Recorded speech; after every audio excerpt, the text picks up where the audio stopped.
Um problema antigo e de difícil solução. No Brasil, começou na metade do século passado no período industrial e se estende até os dias atuais. Historicamente, as favelas surgiram no país de forma consentida a partir de 1964. Houve uma migração das pessoas do território rural para as cidades e as cidades não estavam preparadas para receber esse contingente. A dinâmica do território, ela acaba passando não necessariamente pela mão dos técnicos, arquitetos, engenheiros, geólogos, topógrafos. A falta desse planejamento acaba acarretando o que a gente vê hoje no território, não só daqui de Florianópolis, né, mas enfim, de todas as cidades brasileiras. O drama da falta de moradias também atingiu Florianópolis, que passou a ter o território ocupado de forma desordenada e sem planejamento. A imagem de satélite à esquerda é de 2003 e a foto à direita foi tirada em março deste ano. É a região dos Ingleses, na comunidade conhecida como a Favela do Siri. Na comparação entre as duas cenas, é visível o crescimento da ocupação urbana irregular nos últimos 16 anos, principalmente de construções em cima de dunas e áreas de preservação permanente. A formação da favela do Siri é um dos casos mais complexos de ocupação territorial irregular na ilha de Santa Catarina. Nos últimos anos, a situação ficou tão grave e fora de controle que qualquer interferência para a desocupação ou demolição de moradias construídas sem base legal se transforma em conflito entre a comunidade, o poder público e a própria polícia. Foi o que aconteceu no dia 19 de abril de 2016, durante uma ação da Floran, a Fundação do Meio Ambiente da capital, para demolir casas erguidas nas dunas.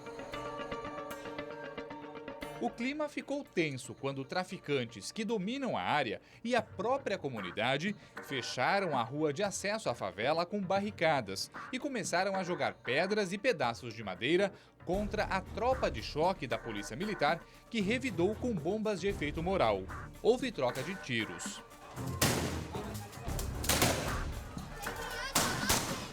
Na época, a equipe de jornalismo da RIC TV cobria as demolições quando ficou presa no local em meio ao confronto, que só terminou com a saída dos fiscais da Floran, escoltados pela polícia, e a suspensão da derrubada das moradias clandestinas. Não pode construir em área de preservação, a comunidade simplesmente ela coloca aqui e constrói, tá, a revelia. E nós, como poder público e órgão ambiental, temos que tomar providência no sentido de coibir e desfazer aquilo que está irregular.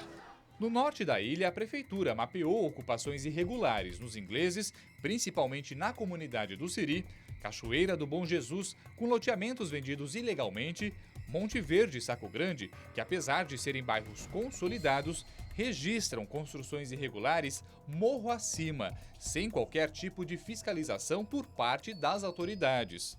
A responsabilidade de evitar o surgimento de moradias em áreas proibidas por lei de serem habitadas seria da SMDU, a Secretaria de Meio Ambiente, Planejamento e Desenvolvimento Urbano de Florianópolis. A SMDU diz que fiscaliza, mas com base no Código de Obras da capital. Então, nossa fiscalização se adequa ao Código de Obras e ao plano diretor, verificando a adequação ou não à legislação urbana. Eventualmente, nós procedemos às demolições administrativas contra aqueles que não acatam. O déficit habitacional na capital catarinense chega a 17 mil moradias. Para o Conselho de Arquitetura e Urbanismo do Estado, esse número, aliado ao crescimento das ocupações irregulares, refletem um problema histórico, comum à maioria das cidades brasileiras: a falta de planejamento e a omissão do poder público para evitar a expansão da ocupação territorial desordenada. Desde 1988, a gente já tem leis que garantem o direito à moradia, né? E, infelizmente, essas leis elas ficam estacionadas pela pouca vontade política em estar efetivando esses programas. Na reportagem de amanhã, o mapa das ocupações irregulares nas regiões continental, sul e centro da capital.